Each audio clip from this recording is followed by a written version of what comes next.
Good evening everyone. उम्मीद करती हूँ सभी लोग बहुत बढ़िया तरीके से पढ़ रहे होंगे। और कल हम लोगों ने ट्रांसपोर्टेशन पे एक इम्पॉर्टेंट टॉपिक कवर किया था, रोड ट्रांसपोर्टेशन का, जिसमें हमने हरियाणा में नेशनल हाईवेज और हरियाणा के दो इम्पॉर्टेंट स्टेट हाईवेज के बारे में बातचीत की थी। स्टेट हाईवे के में नंबर आपको याद हो तो 12 था और नंबर 6 था, छोटा और बड़ा। और हमने नेशनल हाईवेज में देखा था ऑल ओवर इंडिया जो सबसे लंबा नेशनल हाईवे है नंबर 44, जो पहले जीटी रोड था, कभी NH1 NH2 बना वो, आज वही NH44 के नाम से आपके हरियाणा में अंबाला से एंटर होता है। और अंबाला शहर, अंबाला कैंट, बिल्कुल उसी जीटी रोड पर, पुराने जीटी रोड पर, आज नेशनल हाईवे नंबर 44 पर। और फिर वहाँ से वो कुरुक्षेत्र की तरफ आ जाता है। कुरुक्षेत्र में शाहबाद है और आपका पीपली है जहाँ चिड़ियाघर है। शाहबाद जो आपका हॉकी का गढ़ कहलाता है, यहाँ से आगे वो करनाल की तरफ आता है। नीलोखेड़ी है और घरौंडा है और अपना ये तराइन, जहाँ की ऐतिहासिक 1191, 1192 और 1215 में 3 लड़ाइयाँ हुई थी। और इसके बाद फिर ये आता है पानीपत में, समालका में। इसके बाद अपना सोनीपत के 4 इंपॉर्टेंट शहर कह लीजिए, कस्बे कह लीजिए। गन्नौर, जहाँ इंटरनेशनल मंडी सब्जियों और फलों की विकसित हो रही है। और दूसरा आपका ये मुरथल, जो कि फेमस है अपने ढाबों के लिए। और तीसरा हमने पढ़ा था अपना राई, जो इंडस्ट्रियल एरिया भी है, मेगा फूड पार्क भी है वहाँ पर। और एक था कुंडली, जहाँ पे कि ये अपना ये राई में अगर बात करें तो स्पोर्ट्स ये है ना अपना मोतीलाल नेहरू स्पोर्ट्स स्कूल 1973 में जो एक एक्सपेरिमेंटल स्कूल बना था। और कुंडली की बात करें तो केएमपी आपके दिमाग में आना चाहिए, कुंडली मानेसर पलवल, जिसकी शुरुआत होती है कुंडली से। ये चारों, इसके बाद NH44 एंटर करता है दिल्ली में। और दिल्ली से आगे हमारे हरियाणा के फरीदाबाद में, फरीदाबाद सूरज कुंड उसी के किनारे बसे हुए हैं। और आगे चल के वो पलवल होडल से निकल जाता है कलकत्ता की तरफ, अगर पुराने की बात करें, जिसको अब नेशनल हाईवे नंबर 19 के नाम से भी जाना जाता है। और 44 की बात करूं तो वो सीधा चला जाएगा, क्योंकि उसको तो कन्याकुमारी तक जाना है। 37-45 किलोमीटर उसकी दूरी है, लंबाई है। इसका मतलब 3745 किलोमीटर। ठीक है, कल हमने देखा था हरियाणा का सबसे लंबाई तो देश का था, हमारे यहाँ कम था। हमारे हरियाणा में सबसे ज्यादा लंबाई है 285.6 कह लो या 286 किलोमीटर कह लो, NH नंबर 9 की। 9 कौन सा? जो दिल्ली से हमने बहादुरगढ़ रोहतक पूरा कवर किया था ना, बहादुरगढ़ झज्जर, उसके बाद महम, अस्थल, बोहर, सांपला, रोहतक वाला हिस्सा। फिर आगे गया तो देखो, याद करो, उसमें हांसी, हिसार, अग्रोहा, फतेहाबाद, सिरसा और डबवाली से होता हुआ वो आगे फाजिल्का पंजाब की तरफ चला गया था। नंबर 9 था पहले, यही NH10 था। मैंने कल भी कहा था इसके ऊपर एक मूवी बनी थी। अब ये NH नंबर 9 है। फिर हमने कल देखे थे NH नंबर 152, 52, 352। याद करो, नरवाना के हेरफेर में मैंने आपको समझाया था, एक नीचे पाली तक, राजस्थान तक, एक ऊपर हमारा अंबाला कुरुक्षेत्र के रूट पर, और एक नीचे बावल रेवाड़ी तक। तो ये सारी चीज़ें हमने कल देखी थी। फिर नीचे वाली बेल्ट याद करो, NH48 बिजिएस्ट अपना नेशनल हाईवे था, जो दिल्ली से ये जयपुर और फिर आगे मुंबई तक चला जाता है। इसका अब पहले नंबर 8 था, अब नंबर 48 है। फिर हमने दक्षिण की तरफ ही कई सारे बड़े बड़े, अब जो नंबर 11 है 152D बनेगा जो। तो कई सारे हाईवेज के कई तो क्या सारे इंपॉर्टेंट हाईवेज कल हमने लगभग देख लिए थे। नेशनल हाईवेज जिनका खर्चा केंद्र सरकार देती है, और national highway authority of India जिसकी देखरेख करती है, मेंटेनेंस करती है और बनाती है। ये सब मैंने आपको पढ़ा दिया। देखो, ट्रांसपोर्टेशन और जनसंचार दोनों चीज़ें, ये कल कंप्लीट हो गया था हमारा। देखो, घनत्व था, जींद और ये सब पढ़ा था ना हमने। नेशनल हाईवेज 285 वाला, ये देखो हर एक का नंबर अब तुम्हें पता है। 907 भी है, 709 भी है, करनाल पानीपत वाली पट्टी में। ये कल मैप से मैंने आपको एक एक करके समझाया था। इसके डिजिट्स याद करो, 5, 105 पंचकुला वाले थे, शिपकिला स्वर्घाट वाले। फिर 7 था, उसके बाद यहीं ऊपर में था 344, ये जो हरिद्वार और इस वाले रूट की तरफ था। फिर यहीं 152 था, फिर ये 352 है, 52 है, 9 है, 709 है, 709A है। और फिर ये नीचे तक सेम चलेंगे। फिर ये आपका 48 है, 248A है, 919 है और 19 है। तो कल ये हमने सारे पढ़ लिए थे। ठीक है, इसके बाद राष्ट्रीय राजमार्ग के बाद स्टेट हाईवेज भी हमने देखो पढ़ा था। SH12 सबसे लंबा और सबसे छोटा स्टेट हाईवे नंबर 6A है। ठीक है, ये पढ़ लिए थे हमने, सारे देख लिए थे। एक्सप्रेसवे, ये आज का टॉपिक था। ठीक है, ये पढ़ना था। मैंने कल कहा था कि इसको सीधे रटना नहीं है, इसको थोड़ा सा समझेंगे। और द्वारका एक्सप्रेसवे है, पानीपत एक्सप्रेसवे है, KMP होगा, और एक आपका थोड़ा सा KGP के बाद, क्योंकि उससे लगा हुआ है। देखो, अब पहले इस टॉपिक को थोड़ा सा समझ लें, फिर ये हमें आसान दिखेगा। हम बात कर रहे हैं एक्सप्रेसवे की। ये क्या होता है? Express way. Express way. अभी कल तक जो हम पढ़ रहे थे वो थे नेशनल हाईवे, यानी राष्ट्रीय राजमार्ग, और इन्हें आप कह रहे हैं एक्सप्रेसवे। पहली चीज़ तो ये कि इनमें क्या अंतर है, हाईवेज क्या होते हैं और एक्सप्रेसवेज क्या होते हैं। हाईवेज को बनाती है केंद्र सरकार और एक्सप्रेसवे को बनाते हैं कोई प्राइवेट, जिसको टेंडर जो उठाते हैं वो लोग, प्राइवेट कॉन्ट्रैक्टर हो सकते हैं, बड़े बड़े बिल्डर्स हो सकते हैं, जो सरकार इनके टेंडर निकालती है कि भाई इतने करोड़ में, मतलब अपने अपने वो लोग डाल भाई हम इतने करोड़ में यहाँ से यहाँ तक की सड़क बना देंगे। सरकार बताती है यहाँ एक्सप्रेसवे बनवाना है, तो कौन कितने तक का उठाएगा टेंडर। अब जो सरकार को रीजनेबल लगता है सरकार उस कंपनी को दे देती है, टेंडर पास हो जाता है, उसके बाद फिर उसके ऊपर काम करना पड़ता है कंपनी को। इसके बदले में फिर कई साल का टोल टैक्स कंपनी वसूलती है। तो एक तरह का ये सरकार और कंपनी के बीच का कॉन्ट्रैक्ट होता है जिसका फायदा लोगों को भी मिलता है। पैसे देने पड़ते हैं नो डाउट, लेकिन एक्सप्रेस वे पर आपका टाइम बहुत बचता है। आपके जो वाहन है ना, इनकी स्पीड ज़्यादा होती है। किसी भी नेशनल हाईवे पे 120 किलोमीटर पर आवर की स्पीड मान्य नहीं होगी, चालान कट जाएगा। हाईवेज पर आपको कहीं भी, जहाँ ये गांव के आसपास से निकलते हैं, आपको ब्रेकर मिल जाएंगे। एक छोटा सा एग्जांपल देती हूँ, जिसको आज आप NH44 कह रहे हैं ना, जिसको पहले NH1 कहते थे, जिसको आप GT रोड कहते हैं। अभी भी हरियाणा के सोनीपत के आसपास के गाँव में तो GT रोड ही नाम फेमस है उसका, उसको NH44 थोड़ी जनता कह रही है। इस NH44 पे बिल्कुल पास पास ऐसे गाँव बसे हुए हैं, बिल्कुल। अब इन गाँव वालों के खेत अगर इस तरफ हैं तो इनकी भैंस भी यहाँ से निकल के नेशनल हाईवे 44 को क्रॉस करके जा रही है। इनके ट्रैक्टर भर भर के आ रहे हैं। इनके यहाँ लोग बाग ऐसे अपने गाय भैंसों की खेती के सामान ला रहे हैं और ले जा रहे हैं। मैं ये नहीं कह रही कि ये गलत है, लेकिन नेशनल हाईवे पर इस तरह की ट्रैफिक के बीच में से आवाजाही कहीं ना कहीं स्पीड के ऊपर एक तरह की बंदिश है। तो नेशनल हाईवे का जो स्टैंडर्ड मेंटेन होना चाहिए वो नहीं मेंटेन हो पाता, क्योंकि हम बेसिकली ग्रामीण अर्थव्यवस्था हैं और हमारे यहाँ से जहाँ से भी रोड निकलेगा वहाँ आसपास कोई ना कोई गाँव मिलेगा।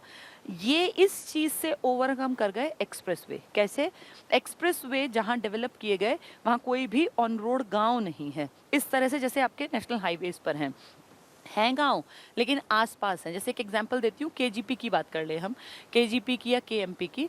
तो आप देखो KGP KMP पे अगर आपको जाने का मौका मिले तो बिल्कुल सड़क ऐसे धड़ल्ले से भागती हैं गाड़ियाँ, और मिनिमम स्पीड, जैसे जो मैक्सिमम स्पीड वहाँ दे रखी है वो 120 किलोमीटर दे रखी है, जो मान्य है। इस पे गाड़ी चलाने पे आपका चालान नहीं कटता, तो आप उस स्पीड को मेंटेन कर पाते हैं। लोग चलाने को तो 150-200 भी चलाते हैं, वो उनकी गलती है, लेकिन 120 की मान्यता मिली हुई है, तो कितनी बड़ी बात है। कारण इस एक्सप्रेस वे पे ना तो कोई रेड लाइट आनी, ना इस पे से कोई आपको भैंस निकलती मिलेगी, ना कोई आप इसको बच्चे खेलते मिलेंगे, ना कोई अपनी गली के आगे ब्रेकर बनवा सकता। क्यों? क्योंकि इनकी कनेक्टिविटी रोड्स के साथ, गांव के साथ दूरी तक है। अगर यहाँ कोई गांव से मान लो यहाँ गांव बसा है ना, तो मेन सड़क पे गांव के लोग नहीं आते, उनकी कोई रोड कनेक्टिविटी के थ्रू ऐसे बना रखा होगा कि भाई इस पे कहीं एग्जिट जहाँ से होता होगा ना कहीं से इस तरह का, वहां से जाके ये लोग इस पे चढ़ पाए। ऐसा नहीं है कि गांव बिल्कुल यहीं आके बस गए और यहीं से चढ़ेंगे। तो एक्सप्रेस वे पे हमेशा स्पीड ज्यादा होती है, ब्रेकर्स नहीं होते, रेड लाइट नहीं होती, स्पीड अच्छी स्पीड मेंटेन की जा सकती है। जबकि अगर हाईवे की बात करें तो यहाँ पे गाँव हो सकते हैं, यहाँ पे स्पीड एक लिमिट की हो सकती है, और बहुत बार तो ऐसा भी होता है कि हाईवेज पर भी अगर कंजेशन के एरियाज हो तो रेड लाइट जैसी कंडीशंस पैदा कर दी जाती हैं। ठीक है, तो ये अंतर है एक्सप्रेसवे और हाईवे का, सबसे बड़ा अंतर। स्पीड बहुत बड़ी चीज़ है, जिसके कारण आज के टाइम में बिजनेस जो क्लास के लोग हैं ना, वो एक्सप्रेसवेज पर चलना ज़्यादा बेहतर मानते हैं, क्योंकि अब एक्सप्रेसवे पे ना तो उनको रुकना पड़ता, और बड़े बड़े ट्रक्स हैं और इस तरह का माल ढोते हैं, तो वो एक्सप्रेसवे पे उनको दिन रात वो चल सकते हैं। तभी तो आपके देश में स्वर्णिम चतुर्भुज जैसी योजनाएं हैं, दिल्ली, मुंबई, कलकत्ता, चेन्नई को जोड़ने के जो ये बहुत बड़े बड़े प्रोजेक्ट्स हैं। तो ये एक्सप्रेसवे की हम बात करेंगे सबसे पहले। हमारे हरियाणा में मेनली तो 3 हैं जिनसे आप जुड़े हुए हैं। चौथे को इसलिए कह देते हैं क्योंकि कुंडली से ही वो भी स्टार्ट होता है, तो आपका कुंडली है और पलवल पे खत्म होता है। देखो, सबसे पहले हम बात करेंगे हम दिल्ली से कैसे कनेक्टेड हैं। तो दिल्ली का एक इलाका पड़ता है द्वारका, बहुत पॉश और बढ़िया इलाका है। और जैसे आज ये नोएडा विकसित है ना, ऐसे सबसे पहले दिल्ली ही विकसित हुआ था, मतलब फ्लैट सिस्टम जिसको बोलते हैं, पूरे का पूरा शहर बहुत तरीके से सोच समझ के प्लान्ड सिटी जो बसाई गई वो द्वारका है दिल्ली का। बहुत सारे सेक्टर्स हैं और चौड़ी सड़कें हैं, बहुत सोच समझ के इसको प्लान करके बसाया गया था। द्वारका एक्सप्रेस वे बना हुआ है। और द्वारका एक्सप्रेस वे क्या है, द्वारका से जो दिल्ली का इलाका है गुरुग्राम हमारे गुड़गांव तक ये बहुत तेज़ गति से चलने वाली सड़क है। और द्वारका और गुड़गांव को आपस में कनेक्ट ऐसे किया गया है, 28 किलोमीटर का ये स्ट्रेच है। दिल्ली के धौला कुआं से स्टार्ट होता है, लेकिन आपको वो नहीं याद रखना क्योंकि आप मेन की बात करेंगे तो द्वारका एक्सप्रेसवे इसका नाम है, ठीक है।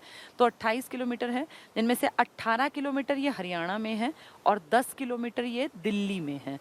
ये आपके दिल्ली के धौला कुआं से अगर कोई गाड़ी चढ़ती है द्वारका एक्सप्रेसवे पे तो वो 28 किलोमीटर क्रॉस करते करते गुड़गांव उतर जाएगी, जबकि अगर वैसे आप जाओगे ना तो आपको घंटों लग जाएंगे। इसमें एक्सप्रेसवे में स्पीड ज़्यादा होगी, ब्रेकर्स नहीं होंगे, रेड लाइट्स नहीं होगी। हमारे पूरे इंडिया का सबसे बड़ा जो टोल टैक्स इकट्ठा करने के लिए जो लेन्स लगती हैं ना, वो ढेर आपने टोल टैक्स देखे होंगे, सुने होंगे। सबसे बड़ा टोल टैक्स का जो इलाका बना है वो इसी एक्सप्रेसवे पर बना है। तो सबसे ज़्यादा बड़ा टोल टैक्स कलेक्शन का अगर पूछे पॉइंट कहाँ है तो आप कहोगे द्वारका एक्सप्रेसवे पर, ठीक है। 28 किलोमीटर बहुत लंबा नहीं है, लेकिन फिर भी क्योंकि इसकी इंपॉर्टेंस है, आवाजाही है। और उससे बड़ी बात, ये जो आपका गोल्डन क्वाड्रिलेटरल है ना, गोल्डन क्वाड्रिलेटरल पता होगा ना आपको, 4 बड़े शहर जोड़ने के लिए दिल्ली, मुंबई, चेन्नई और कैलकाटा, इनको आपस में जोड़ना है 3x3 4x4 की लेन से।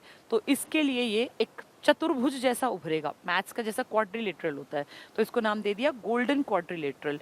इसी का एक पार्ट है द्वारका एक्सप्रेसवे, जो आपके यहाँ कितने किलोमीटर है, 18 किलोमीटर, ठीक है। छोटा है लेकिन इंपॉर्टेंट है। इसके बाद अगले की बात करते हैं, पानीपत वाला जो आपको पता होगा, पानीपत एक्सप्रेसवे जिसको आप कहते हैं, कोई बहुत लंबा नहीं है, ये और भी छोटा है, महज 10 किलोमीटर का है। पानीपत एक्सप्रेसवे, नाम एक्सप्रेसवे है तो समझ जाओ कि स्पीड अच्छी मेंटेन हो सकती है, पर 10 किलोमीटर में तो क्या बड़ी स्पीड मेंटेन करेंगे।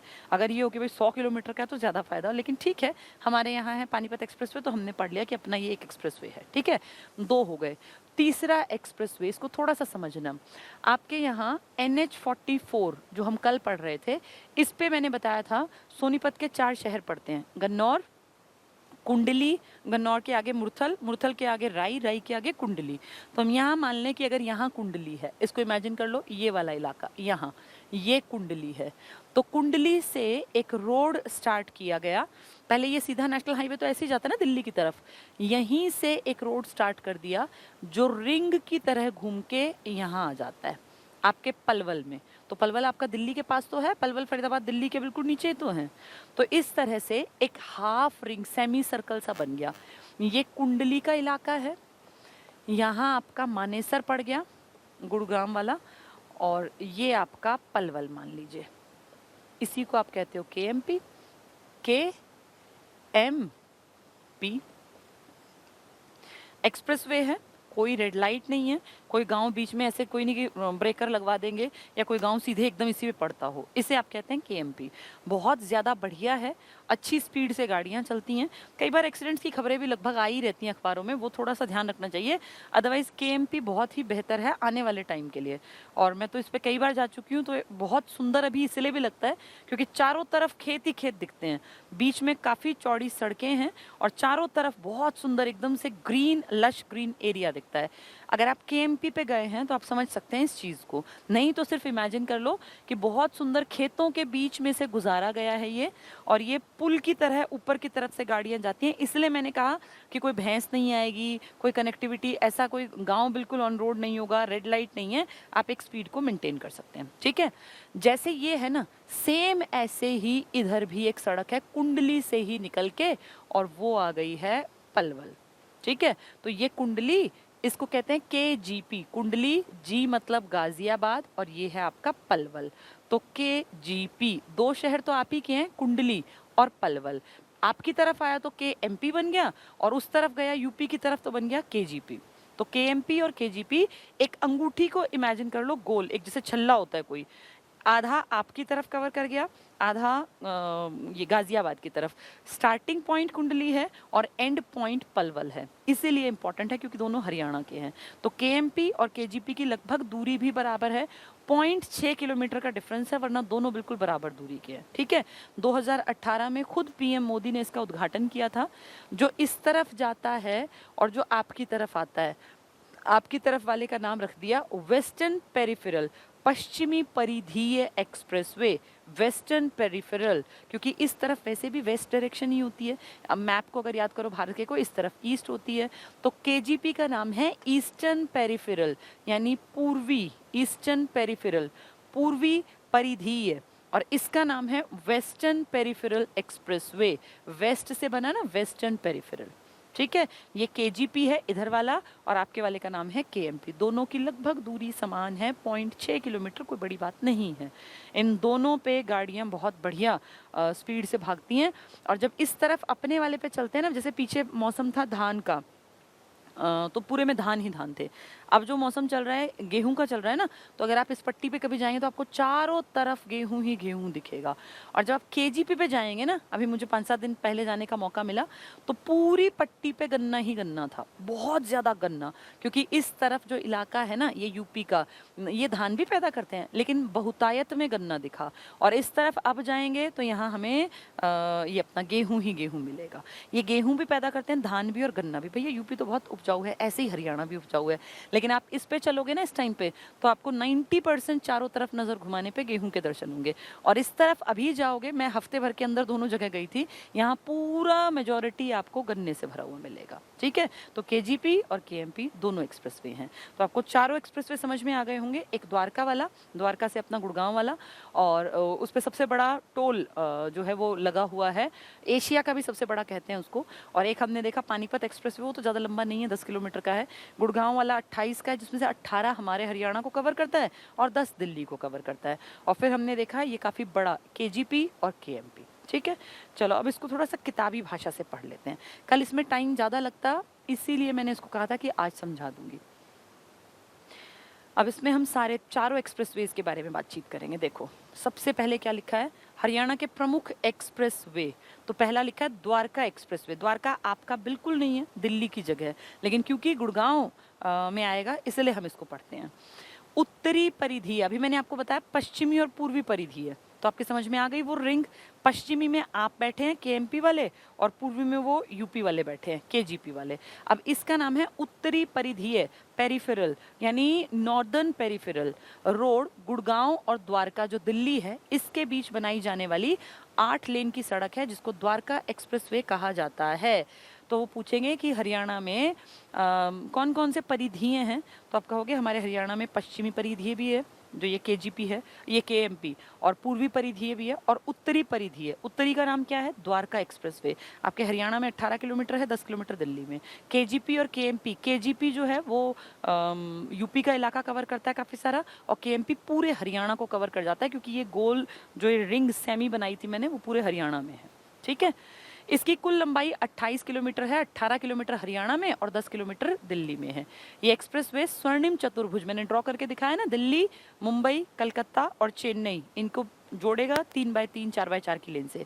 तो ये स्वर्णिम चतुर्भुज योजना का हिस्सा है। और जब ट्रेन जोड़ेंगी ऐसे दिल्ली, मुंबई, कलकत्ता, चेन्नई को, तो वो डायमंड क्वाड्रिलेटरल है। ये स्वर्णिम है ना, गोल्डन, वो डायमंड है। ट्रेन जोड़ें चारों को तो डायमंड, और अगर रोड जोड़ें चारों को तो स्वर्णिम हिस्सा है। इसका निर्माण राष्ट्रीय राजधानी दिल्ली हरियाणा सीमा पर किया गया। तो भी तो बात कर रहे हैं आपके गुड़गांव की, मैंने आपको धौला कुआं बताया। ठीक है, एशिया का सबसे बड़ा टोल प्लाजा, ये बिल्कुल सच्ची बात है, सबसे बड़ा है, इंडिया का भी, एशिया का भी, उत्तर भारत का भी, हरियाणा का भी। तो एशिया का सबसे बड़ा टोल प्लाजा, कहीं कहीं तो लिख रहे हैं कि 40 लेन बन गई इसमें, दिल्ली गुड़गांव एक्सप्रेसवे पर ही स्थित है। तो पूछेंगे हरियाणा में सबसे बड़ा टोल प्लाजा कहाँ है, जानबूझ के पूछ लेंगे, क्योंकि भारत का भी यही है, हरियाणा का भी है, और ये एशिया का भी सबसे बड़ा है। तो आप कहोगे एक्सप्रेसवे हमारे द्वारका वाले पर। नेक्स्ट है पानीपत एक्सप्रेसवे। पानीपत एक्सप्रेसवे का निर्माण दिल्ली और पानीपत के बीच किया गया है, और ये एक भाग है, ये थोड़ा सा गलत छप गया है, NH 44 का। ठीक है, कोई दिक्कत नहीं। इसकी कुल लंबाई 10 किलोमीटर है। इसका निर्माण लार्सन एंड टर्बो, आपको पता है ना कंपनी है एक लार्सन एंड टर्बो, जो कि बहुत सारे इसमें चीज़ों में जो बड़ी बड़ी कंस्ट्रक्शन है, इंफ्रा, इनमें काम करती है, तो इस कंपनी ने किया है, लार्सन एंड टर्बो कंपनी द्वारा। अभी मैंने बताया आपको एक्सप्रेसवे प्राइवेट डीलर्स बनाते हैं और हाईवेज, नेशनल हाईवेज हमेशा सरकार बनाती है, ठीक है। अगला है कुंडली, 10 किलोमीटर का तो बहुत ज़्यादा बड़ा नहीं है। नेक्स्ट देखो केएमपी, कुंडली, मानेसर, पलवल, तो तीनों आपके ही हैं। कुंडली भी आपका, मानेसर भी आपका, पलवल भी आपका। इसका मतलब आधी वो रिंग जो है वो आपके वाली। कुंडली, मानेसर, पलवल केएमपी एक्सप्रेसवे का निर्माण हरियाणा में किया गया, पूरा हरियाणा है, केजीपी में तो यूपी आ गया। ये एक्सप्रेसवे नेशनल जो हाईवे थे 1, 2, 8 और 10 को आपस में जोड़ता है। अब आप 1, 2 समझ जाओ, जीटी रोड जिसको आप कह रहे थे, 8 समझ जाओ जिसको हम 48 कह रहे हैं आज, जयपुर वाला, और 10 लिखा है ना इसमें, तो आज का 9, तो अपने दिमाग में बना लो, कल हमने सारे पढ़े हैं ये। 1, 2 जीटी रोड को कह रहे थे हम, 8 किसको कह रहे थे, जिसको आज 48 कहते हो, तो वो दिल्ली से ही तो निकल के गुड़गांव और फिर आगे जयपुर जाता है। और जिसको ये 10 कह रहे हैं उसको हम कल 9 पढ़ रहे थे, याद करो, दिल्ली से बहादुरगढ़ और फिर ये अपना आगे सांपला, महम, रोहतक, याद होगा ना वो, तो वो वाला रूट, ठीक है। इन सब का कुछ हिस्सा आपस में, सारे सारे नहीं है, कुछ हिस्सा। इसकी कुल लंबाई 135.6 किलोमीटर है। आपकी तरफ 0.6 फालतू है, बाकी उस तरफ 135 है, तो 270.6 का है, जिसमें से आपको 135.6, तो 0.6 को बड़ी चीज़ नहीं है, फिर भी हमारे यहाँ थोड़ा बड़ा है। तो इसकी कुल लंबाई 135.6 किलोमीटर है। 5 जिले, सोनीपत को टच करेगा, कॉमन सेंस है, कुंडली वहीं पर है, और एमपी है ना, एम मतलब मानेसर, तो गुड़गांव है, पी मतलब पलवल, बीच में क्या आ गया, मेवात और झज्जर। तो सोनीपत वो जो गांव का इलाका पूरा, मैंने आपको कहा कि आज के टाइम में आपको वहाँ गेहूं ही गेहूं दिखने हैं, तो वो यही तो इलाका है, यही तो बेल्ट है पूरी, सोनीपत और मानेसर का गुड़गांव और पलवल, ये तो कॉमन सेंस है। केएमपी का मतलब बीच में मेवात और झज्जर, और याद कर लो, ठीक है। तो मेवात, झज्जर, इनको भी कवर करता है, इससे गुजरता है। कुंडली, मानेसर, पलवल एक्सप्रेसवे को पश्चिमी परिधीय एक्सप्रेसवे भी कहा जाता है, वेस्टर्न पेरिफेरल एक्सप्रेसवे। उत्तरी कहेंगे तो आप द्वारका वाले का नाम लोगे, द्वारका एक्सप्रेसवे का, ठीक है। 18 किलोमीटर आपका, 10 किलोमीटर दिल्ली का, 28 टोटल का, सबसे बड़ा टोल प्लाजा जहां पर है। अगर वो कहें वेस्टर्न तो अपने कुंडली वाले को याद कर लेना, ईस्टर्न कहें तो केजीपी को याद कर लेना। अब अगला है कुंडली, गाजियाबाद, पलवल, आ गया केजीपी एक्सप्रेसवे। इसकी इस 6 लेन के एक्सप्रेसवे की कुल लंबाई 135 और आप वाले की 135.6, आपके द्वारका वाले की आपके यहाँ 18 और दिल्ली में 10, आपके पानीपत वाले की महज 10 किलोमीटर, और इसकी कहें तो 135। इसे पूर्वी परिधीय एक्सप्रेसवे भी कहा जाता है। पेपर में आ जाएंगे 4, वो कहेंगे northern peripheral expressway, western peripheral expressway, eastern peripheral expressway और साउदर्न या दक्षिणी पश्चिम, ये परिधीय। तो आप ध्यान रखना, आपने 3 पढ़ ली, कौन कौन सी, आपने नॉर्दर्न में पढ़ लिया द्वारका वाला, आपने वेस्टर्न में पढ़ लिया अपने वाला के एमपी वाला, और ईस्टर्न में पढ़ लिया केजीपी वाला। वो 135 है गाजियाबाद वाला, आपका 135.6 है, और ये एक्सप्रेसवे द्वारका वाला 28 है, और अगर पानीपत पूछ लें तो 10 किलोमीटर, लार्सन एंड टर्बो ने बनाया वो, ठीक है। तो हमने चारों एक्सप्रेसवे देख लिए मेन में। रेल परिवहन तो मैंने आपको बहुत डिटेल से पहले ही पढ़ा रखा है, और रेल मार्ग भी आपको समझा रखे हैं पूरे। मेट्रो रेल भी बिल्कुल डिटेल से हमने पढ़ा हुआ है, और नए रेल मार्ग तो भी पुराने हो गए, क्योंकि जब किताब के लिए लिखे थे तब। ये रेवाड़ी की 6 लाइंस आपको समझा रखी हैं। वायु परिवहन पूरा बताया हुआ है मैंने आपको। एरोस्पोर्ट्स वाला भी, जन संचार ये भी पढ़ाया था, अगर तुम्हें याद हो। आकाशवाणी रोहतक 1976, 1991 और 1999 बताए थे ना ये। आकाशवाणी रोहतक, कुरुक्षेत्र, हिसार, हिसार का लेट बना है, फिर इसके 1-2 साल बाद ही 2002 में दूरदर्शन केंद्र भी बन गया, देखो ये रहा। और खुद कौन आई थी, सुषमा स्वराज, क्योंकि तब वो इस मिनिस्ट्री को देख रही थी, सूचना प्रसारण मंत्रालय को। पत्रकारिता, बस ये एक छोटा सा टॉपिक रह गया पत्रकारिता का। इसके बाद पत्रकारिता के बाद सिनेमा मैंने आपको करा दिया था। देखो इस टॉपिक में सिर्फ एक टॉपिक छूटा है हमारा, उसका नाम है पत्रकारिता। आज पत्रकारिता नहीं कराती, थोड़ा बोरिंग सा टॉपिक है, कल कराऊंगी। जैसे आज एक और इम्पोर्टेंट टॉपिक इंट्रोड्यूस कर देती हूँ, जो आपका बहुत इंपॉर्टेंट है। कुछ लोग कह रहे थे कि मैम पॉपुलेशन नहीं कराया, एक दिन की कहानी है, हार्डली आधे पौने घंटे का टॉपिक है, इसको कर लेते हैं आज पूरा। कल पत्रकारिता करा दूंगी, और एक आपकी स्पोर्ट्स पर्सनालिटीज़ रहती हैं, जिसमें मैंने स्पोर्ट्स के अवार्ड तो पढ़ा दिए थे, लेकिन स्पोर्ट्स पर्सनालिटीज़ रहती हैं, तो कल हम पढ़ेंगे स्पोर्ट्स पर्सनालिटीज़ और पत्रकारिता। छोटा सा पत्रकारिता का टॉपिक है और स्पोर्ट्स वाला भी बहुत लंबा चौड़ा नहीं है, क्योंकि हाल ही में तो कोई प्रतियोगिता हुई ही नहीं, 2018 के बाद तो कुछ भी नहीं हुआ, 3 साल बीतने को आ गए, तो इसलिए बहुत नई कहानी नहीं है, पर फिर भी जितनी है पुरानी है उनको जान लेंगे। तो कल हम कर लेंगे एक पत्रकारिता और एक स्पोर्ट्स वाला, फिर आपका सिर्फ एक टॉपिक बचेगा, और आप सब जानते हैं वो पशु जनगणना वाला है, वो मैं करा दूंगी आपको। आज क्या है, आज वेडनेसडे है, तो ठीक है, परसों इस हफ्ते में कंप्लीट हो जाएगा कोर्स। हरियाणा की जनसंख्या, हरियाणा की जनसंख्या ना आंकड़ों पर आधारित है, सब कुछ पेपर में अगर आती है तो।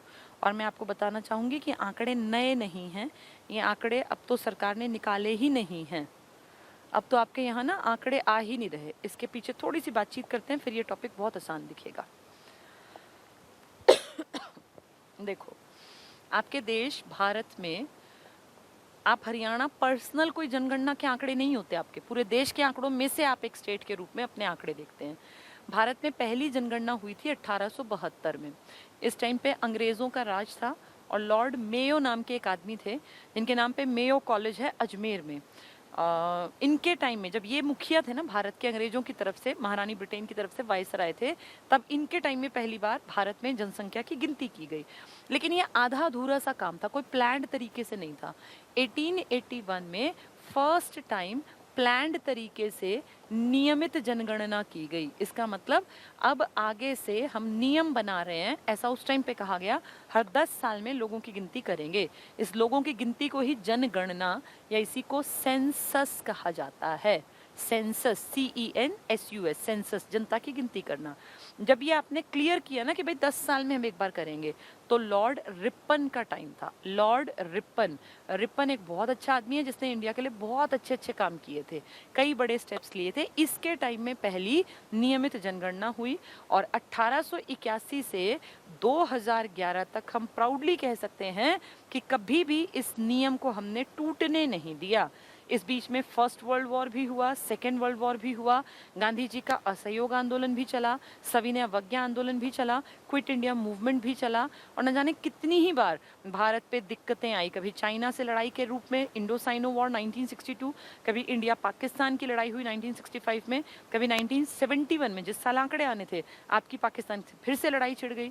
इस बीच में कारगिल भी हुआ, और न जाने कितनी सारी तरह की प्रॉब्लम्स आई। आपके देश में इमरजेंसी भी लगी, लेकिन आपने इस नियम को जो 1881 में बना था कभी टूटने नहीं दिया। और आपने से मेरा मतलब है आपके भारत में गृह मंत्रालय ने, क्योंकि यही डिपार्टमेंट है जिसको ये काम करना पड़ता है हर 10 साल बाद। ये डिपार्टमेंट अपना सारा काम अलग अलग बांट के, और जो सबसे ग्राउंड लेवल का काम है जिसमें घर घर जाके पता करना पड़ता है कितने लोग रहते हैं, तभी तो जनता की गिनती होगी ना, कितने लोग किस घर में किस उम्र के क्या काम करते हैं, कितना कमाते हैं, कितने पढ़े लिखे हैं, ये सब आंकड़े एक एक घर से इकट्ठे करने पड़ते हैं। वहाँ गृह मंत्री नहीं जाता, ना वहाँ उनके सचिव जाते, वहाँ जाते हैं सरकारी स्कूलों में पढ़ाने वाले टीचर्स। और इस देश में जब भी कभी इस तरह के बहुत ऑथेंटिक रिपोर्ट चाहिए होती है ना, तब सरकारी स्कूल के टीचर्स को पकड़ा जाता है और उन्हें ये काम दिया जाता है।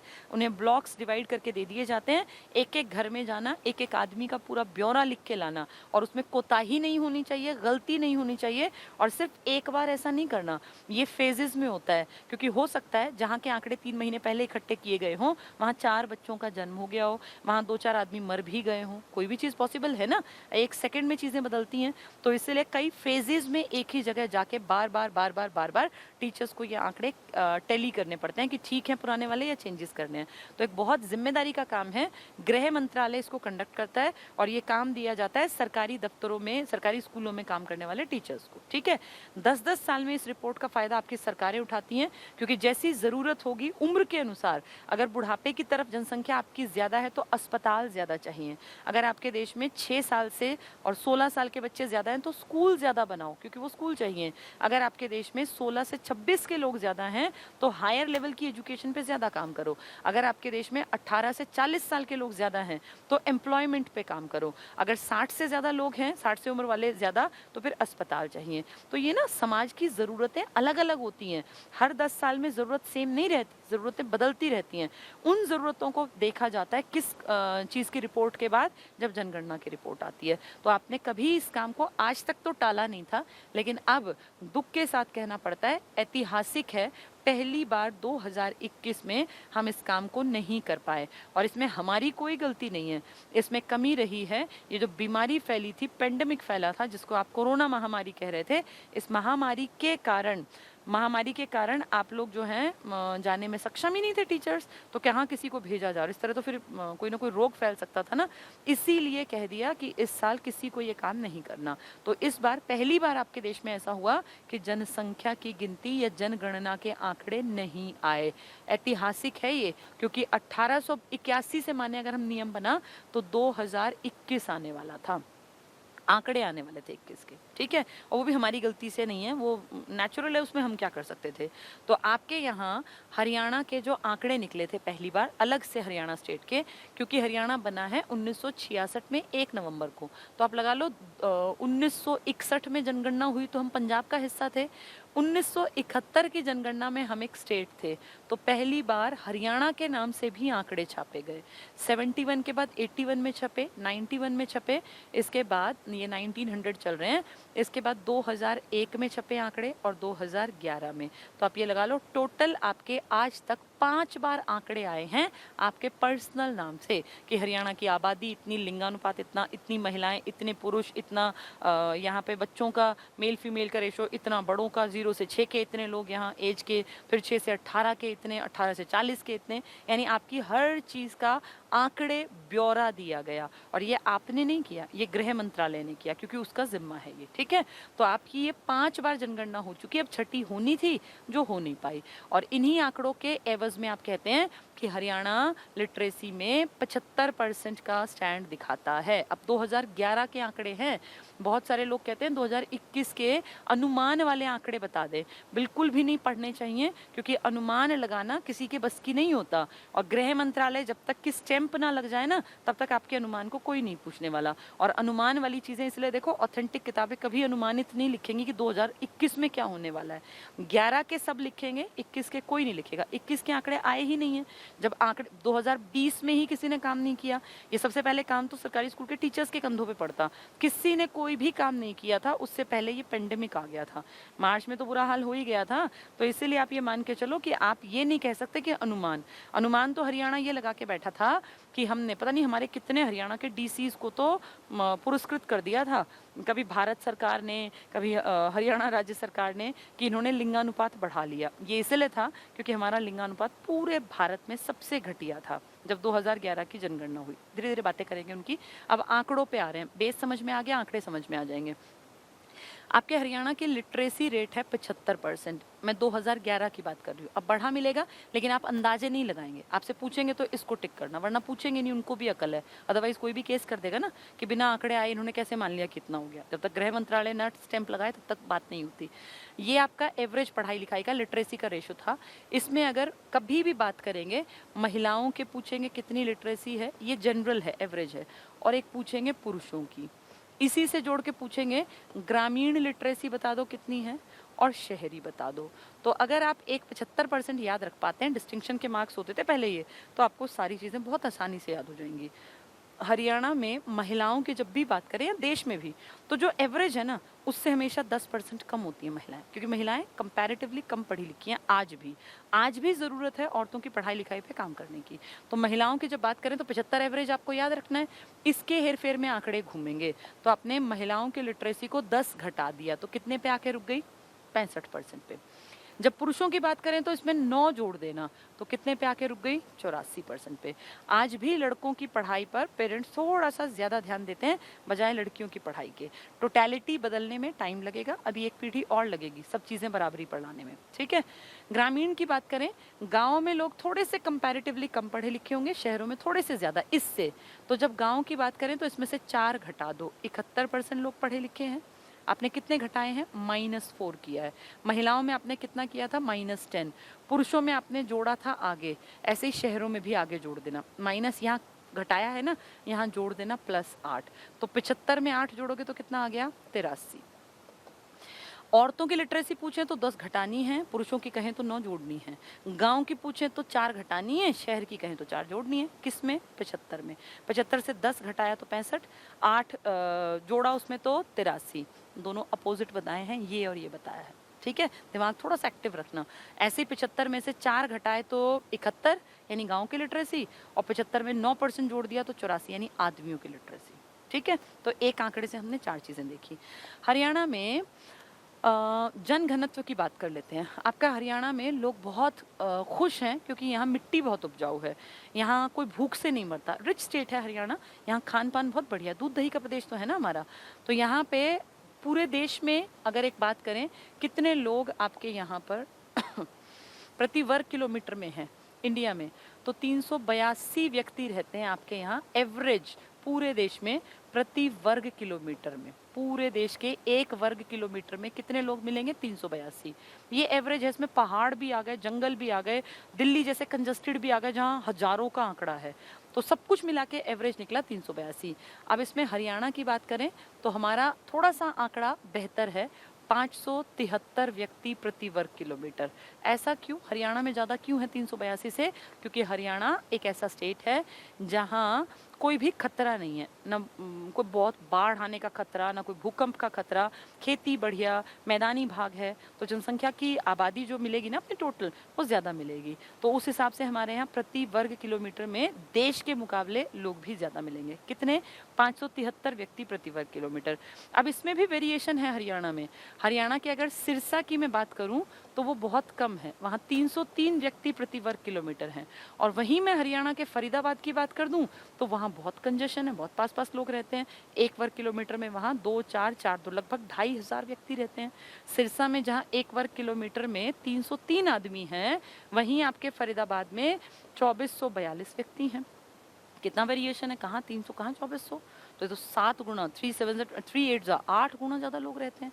इसका मतलब बहुत वेरिएशन आपके हरियाणा में भी है। ठीक है, तो ये याद रखना, अपना और अपना सबसे कम और अपना सबसे ज़्यादा। आपके यहाँ टोटल आबादी जो 2011 में थी वो थी 2,53,51,462 व्यक्ति। ये टोटल निकला था पूरे हरियाणा में, 2,53,51,462 व्यक्ति थे। इस 2,53,00,000 में से कुछ आदमी थे और कुछ औरतें थी। भाई ये तो डिवीजन तो होता ही है, आदमी आपके यहाँ ज्यादा थे, औरतें आपके यहाँ कम थी। एक मतलब 1 करोड़ आदमी 1 करोड़ औरतें। ठीक है, अच्छी बात है। लाख में अंतर आ जाएगा, यहाँ तो तुम्हें लग रहा है कि आधे आधे होंगे, लेकिन अब देखना, 1 1856 और 1 3494। अगर करोड़ देखे तो दोनों 1 करोड़ हैं, तो अच्छी बात है, आधे आधे हैं। लेकिन लाखों में देखो कितना अंतर आ गया। महिलाएं 1,18,00,000 हैं और पुरुष 1,34,00,000 हैं। इन दोनों का अंतर काफी बड़ा है, काफी बड़ा अंतर है और चिंताजनक है।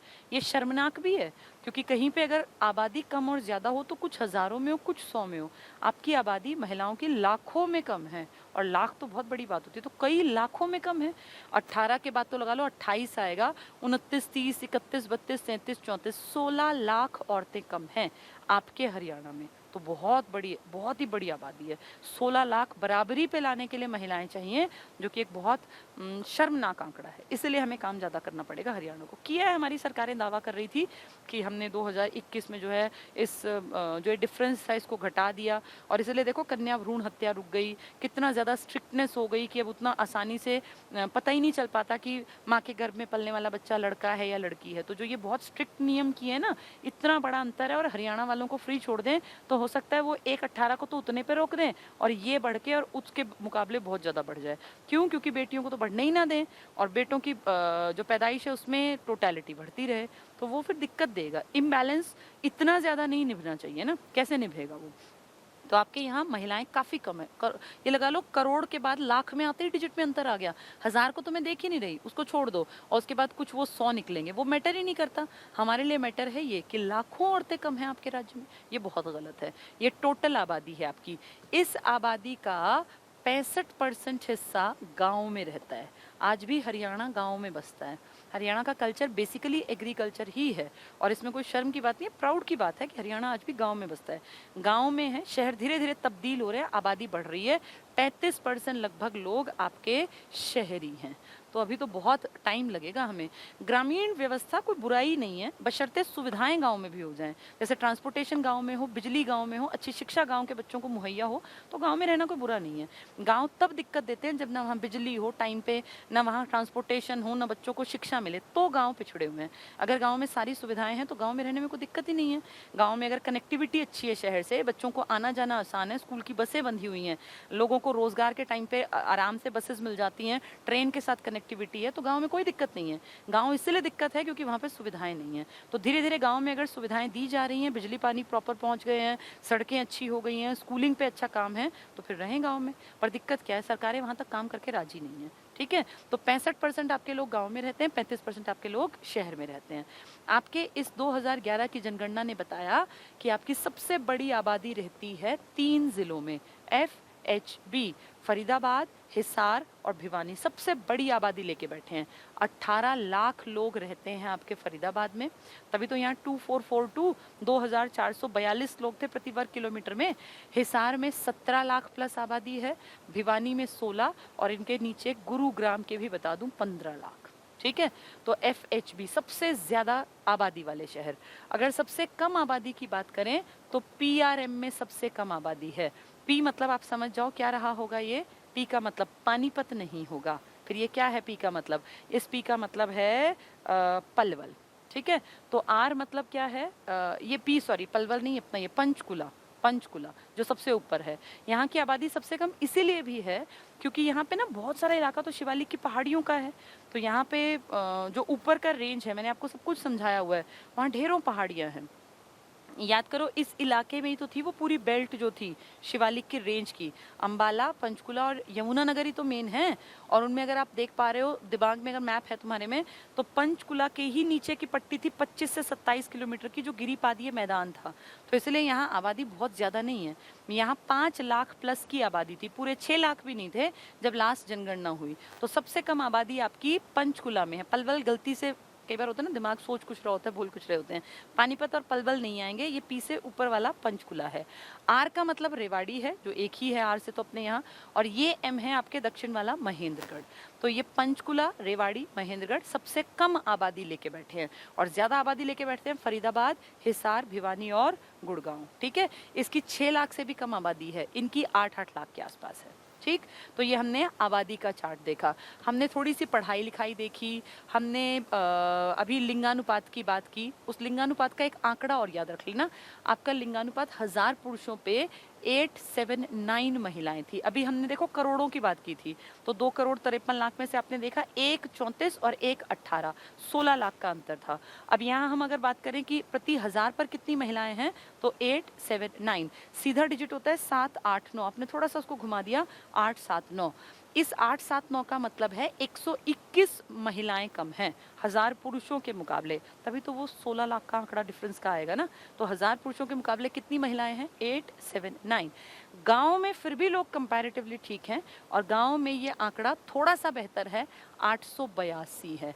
लेकिन शहरों में जाएं तो ये आंकड़ा और खराब है, वहाँ 873 है। यानी 1000 पुरुषों पर 873 महिलाएं हैं शहरों में, और गांव में 1000 पुरुषों पर 882 महिलाएं हैं। तो गांव का थोड़ा सा ठीक है, शहर का और खराब है। आपकी एवरेज कितनी निकली है, 879 की। मैंने आंकड़ों में भी दिखा दिया और आपको 1000 के मुकाबले भी दिखा दिया। ठीक है, आपके यहाँ सबसे ज्यादा आबादी अभी FHB करके ये दिखाया मैंने आपको, PRM दिखाया। आपके यहाँ जो आबादी है ना, सबसे ज्यादा बढ़ी जो है, बढ़ोतरी जो हुई, वो गुरुग्राम में हुई। गुरुग्राम में नौकरियां बहुत ज़्यादा निकली क्योंकि MNCs हैं, दुनिया भर के काम धंधे हैं, और नहीं तो कोई रेहड़ी भी लगा लेता है ना, तो MNCs में इतने लोग काम करते हैं कि छोले कुलचे मोमोज वही दुनिया भर की चीज़ें, वहाँ कमाने के अवसर हैं, तो वहाँ आबादी बढ़ गई। इसीलिए गुड़गांव में पिछली जनगणना में हमने 73% का उछाल देखा। ये वहाँ पैदा हुए लोग नहीं हैं, ये वो लोग थे जो बाहर के इलाकों से आके यहाँ बस गए कि यहाँ नौकरी आसानी से मिलेगी। सबसे कम इजाफा जो हुआ था वो अपने झज्जर में हुआ था, 8% के आसपास का। कारण झज्जर में कोई ऐसे नौकरी पेशा और इन सब चीज़ों का बहुत ज़्यादा था ही नहीं ऐसा बैकग्राउंड, लेकिन अब झज्जर विकसित होगा क्योंकि झज्जर में आपके हरियाणा का AIIMS, all India institute of medical sciences, Jhajjar में आपकी द्वारका से जो ये ट्रेन चलेंगी ना, मेट्रो, इसके लिए भी आपका लाइन जो है वो फाइनल लगभग स्टेज पे आ गई है। तो मेट्रो से अगर कोई शहर जुड़ेगा तो कॉमन सेंस है कि उसका डेवलपमेंट होगा, क्योंकि आप अपने गुड़गांव को देखो, आप अपने फरीदाबाद को देखो, बहादुरगढ़ को देखो, यही तो शहर हैं आपके इनके साथ। तो ये सब चीज़ें बदलेंगी, लेकिन प्रेजेंट का आंकड़ा 10 साल पुराना है और नया आंकड़ा आया नहीं, तो 10 साल पुराने को भी हमें पढ़ना पड़ेगा। ठीक है, अब उम्मीद करती हूँ ये थोड़े थोड़े आंकड़े तुम्हें समझ में आ गए होंगे। आपके यहाँ इसके साथ ही आंकड़ों में ही ना एक दो चीज़ें और बता दूं, फिर इकट्ठा पढ़ा दूंगी। आपके यहाँ आबादी की अगर बात करें, जनसंख्या में किस किस तरह के लोग हैं, तो आबादी में हमारे यहाँ सबसे ज़्यादा हरियाणा में एससीज जो है ना, शेड्यूल कास्ट लोग, वो हिसार में है, 4 लाख प्लस के है। और अगर पूछें एससीज की प्रतिशतता ज़्यादा कहाँ है टोटल में, 30% जहाँ आबादी एससी है, ये है फतेहाबाद। तो शेड्यूल कास्ट सबसे ज़्यादा जो लोग हैं, नंबर की बात करें 4 लाख प्लस, वो हिसार में है, लेकिन टोटल आबादी में ज़्यादा प्रतिशतता 30% के आसपास फतेहाबाद में है। आपके एससी गाँव में सबसे, ये तो ज़्यादा की बात हुई, कम ये तो अधिक की बात है।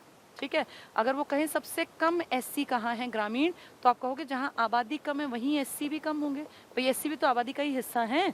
तो पंचकुला में सबसे कम ग्रामीण एससी हैं और सबसे कम एससी भी हैं।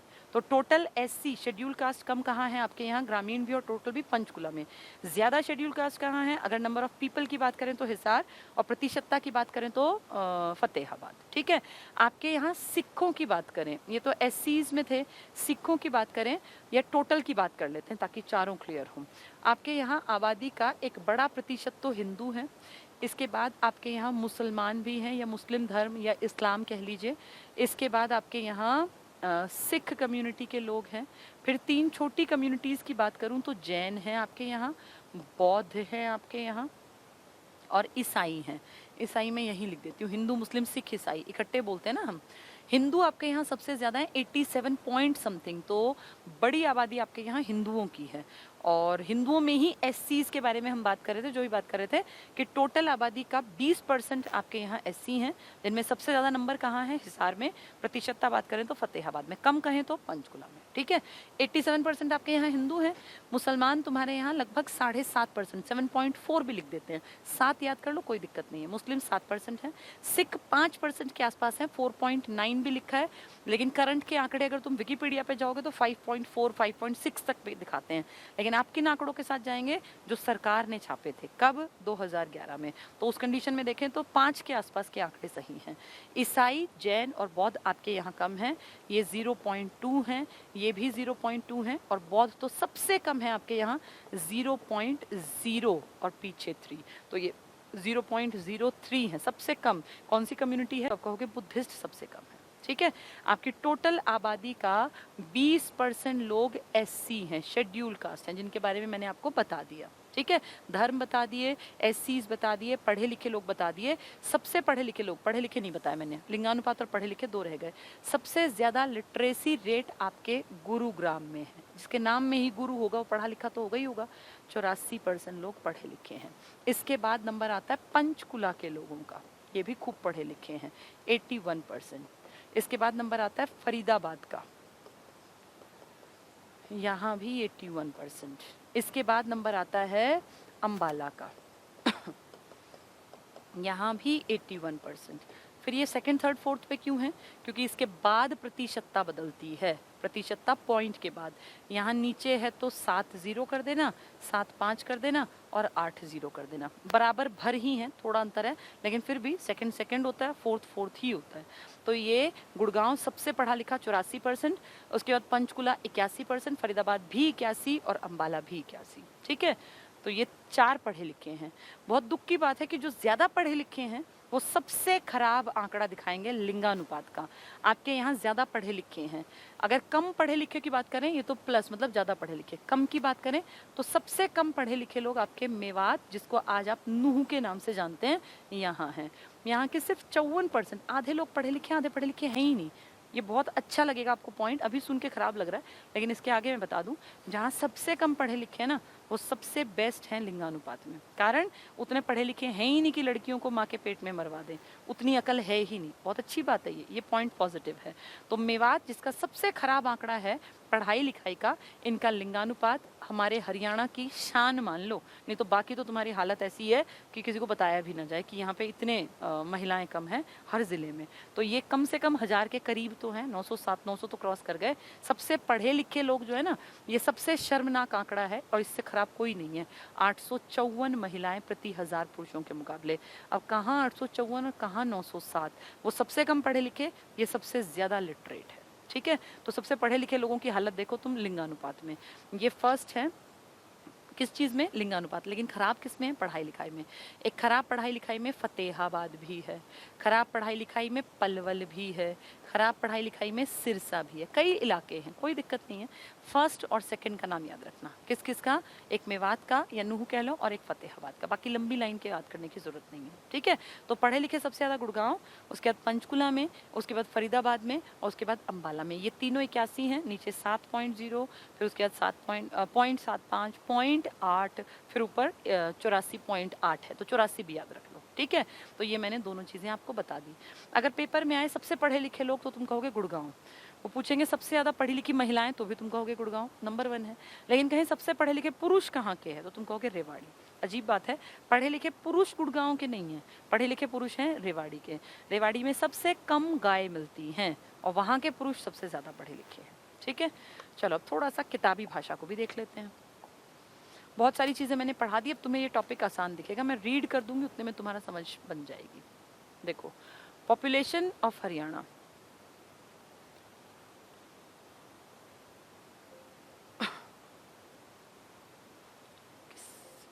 अच्छा, पॉपुलेशन ऑफ हरियाणा, हरियाणा की जनसंख्या।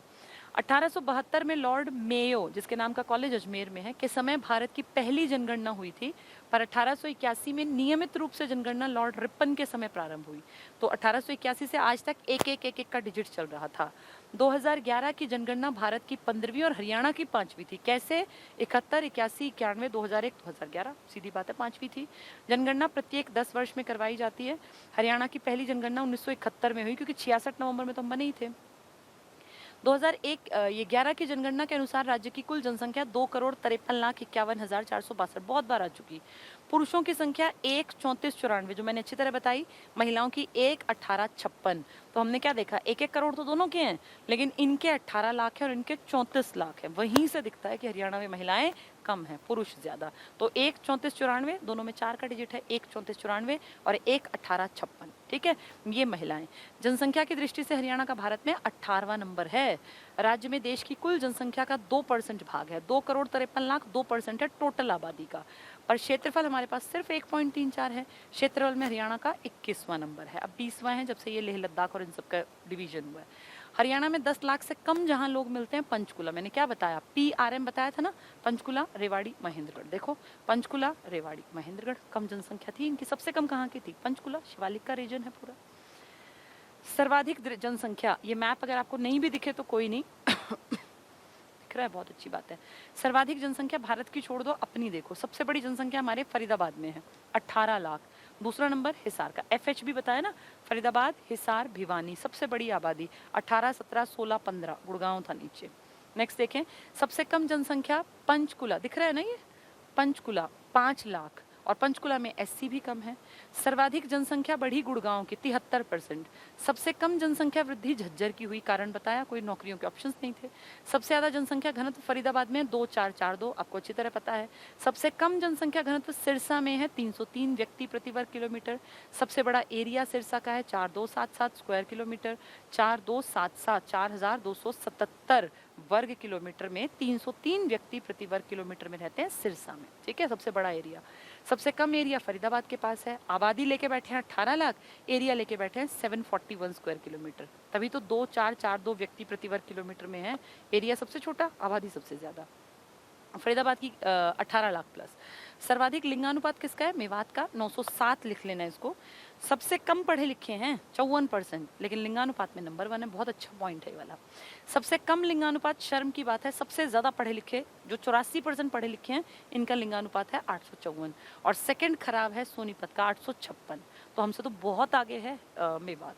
सबसे ज्यादा साक्षरता गुड़गांव की है 84%, इसके बाद पंचकुला की, इसके बाद फरीदाबाद की, उसके बाद अम्बाला की। फरीदाबाद, पंचकुला, अम्बाला की 81, 81, 81, 0.70, 0.75, 0.80 और सबसे ऊपर गुरुग्राम की 84%। आदमी पढ़े लिखे ज्यादा रेवाड़ी के 91%। ठीक है, सर्वाधिक साक्षरता गुड़गांव की 84%, सबसे कम साक्षरता मेवात की 56% दे रखी है, वैसे 54% है ये।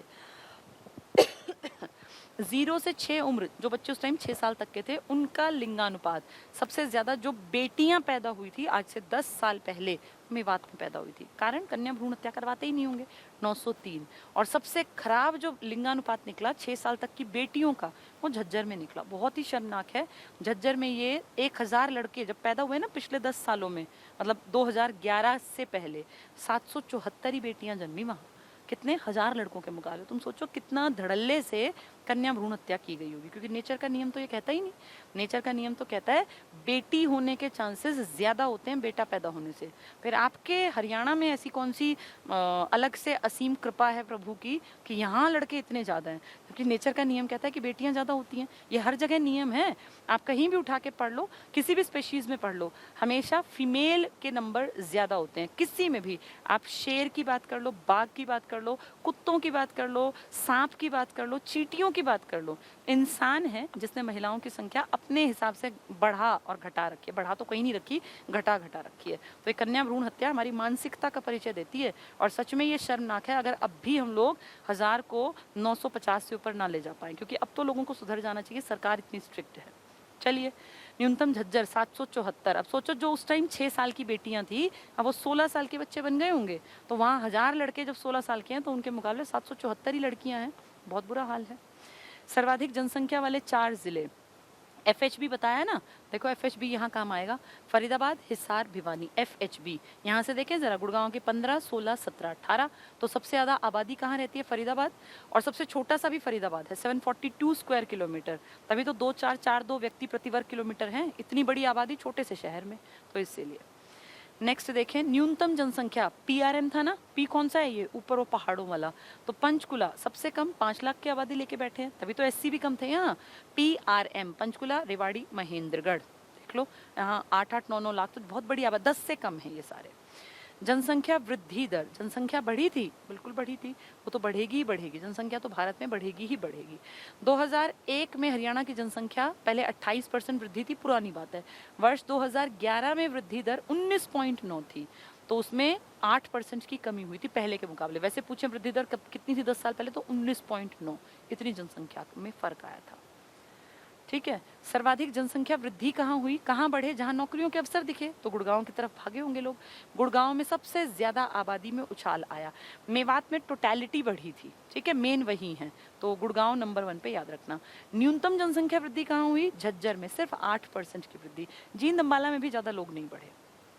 जनघनत्व, जनघनत्व क्या बताया? 1 वर्ग किलोमीटर में कितने लोग रहते हैं? तो आपके यहाँ देश से तो ज्यादा ही है, देश में 382 का एवरेज है, आपका 573 का। आपका एक तरफ सिरसा है 303 व्यक्ति लेके बैठा है, और एक तरफ आपका 2442 का आंकड़ा लेके फरीदाबाद। तो बहुत अंतर है आपके यहाँ। 2011 की जनगणना के अनुसार हरियाणा का जनसंख्या घनत्व 573 व्यक्ति प्रति वर्ग किलोमीटर है, जो भारत के राष्ट्रीय औसत 382 व्यक्ति प्रति वर्ग किलोमीटर से 95 व्यक्ति प्रति वर्ग किलोमीटर ज्यादा है। तो हम पूरे देश के एवरेज से ज्यादा है, क्योंकि हमारा उपजाऊ इलाका है। जनसंख्या घनत्व में हमारा नंबर है 11वां। ठीक है, आबादी में आपका नंबर कितना है? 18वां जनसंख्या में, और जनसंख्या घनत्व में कितना है? 11वां। 4 जिले जहाँ सबसे पास लोग रहते हैं, तो फरीदाबाद, गुड़गांव, दोनों में देखो, एक 2400 है, एक 1200 है। तो सबसे ज्यादा आबादी भी तो यही थी। कहाँ थी? FHB में। F का मतलब फरीदाबाद, H मतलब हिसार। हिसार बहुत बड़ा है, तो वहाँ कंजेशन नहीं है। B का मतलब है भिवानी, वो भी काफी बड़ा था। तो FHB में से हिसार और भिवानी को भूल जाओ, आबादी ज्यादा है लेकिन एरिया भी ज्यादा है। फरीदाबाद में सबसे ज्यादा आबादी थी, एरिया छोटा, और नीचे था गुड़गांव, वहां भी आबादी थी 15 लाख, एरिया छोटा। तो इस हिसाब से सबसे ज्यादा घनत्व कहाँ मिलेगा? फरीदाबाद और गुड़गांव। 2442 और 1200 प्लस। 1204 है तो 1200 भी याद रखो, कोई दिक्कत नहीं है।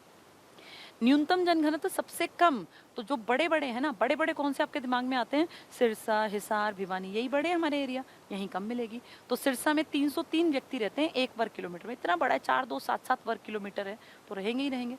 तो भिवानी भी बहुत बड़ा है एरिया में, तो 342 है। फिर फतेहाबाद, हिसार, यही तो पट्टी है बड़ी। आपके दिमाग में जो बड़ा एरिया आता है हरियाणा का वो वही तो पट्टी है, उसमें ही हैं कम लोग। सिरसा का सबसे कम है 303। सबसे ज़्यादा कंजेशन कहाँ है? फरीदाबाद और गुड़गांव में। एरिया छोटे, आबादी ज़्यादा। लिंगानुपात जो बेहद शर्मनाक था, 2011 की जनगणना के अनुसार हरियाणा का लिंगानुपात 879 है, जो 2011 से थोड़ा सा ज़्यादा था। अब हम प्राउड से कहते हैं अगर जनगणना टाइम पे होती कि 2021 में ये 2011 से इतना ज़्यादा है, क्योंकि अब उम्मीद थी कि 900 क्रॉस करेगा ये। ठीक है, लिंगानुपात की दृष्टि से हरियाणा का भारत में 31वां स्थान है। आप सबसे पीछे हैं, हर राज्य आपसे आगे है। यूटी कुछ आपसे पीछे हैं, जिनमें दिल्ली जैसे भी हैं, चंडीगढ़ जैसे भी हैं, लेकिन आपके यहाँ की आबादी, पूरे भारत की आबादी की अगर बात करें, यूटी को भूल जाओ, हर स्टेट में लास्ट में है आपका नाम। किस चीज़ में? लिंगानुपात में। सबसे कम लिंगानुपात है पूरे भारत में हमारा। सबसे बढ़िया लिंगानुपात जो कम पढ़े लिखे हैं उनका है, तो सर्वाधिक कह रहे हैं ना सबसे बढ़िया, तो मेवात 54% लोग पढ़े लिखे थे, लेकिन लिंगानुपात देखो 907। फतेहाबाद कम पढ़ा लिखा था ना, सेकंड 902। तो कितनी अच्छी बात है कि पढ़े लिखे नहीं है तब भी कन्या भ्रूण हत्या नहीं कराई। और जो सबसे पढ़ा लिखा था 84% का गुड़गांव, उसका इतना बुरा हाल था कि 854 महिलाएं थी 1000 पुरुषों के मुकाबले। सोनीपत में 856, बेहद शर्मनाक था ये। न्यूनतम लिंगानुपात सबसे खराब तो देख लो गुड़गांव और सोनीपत, 854 856।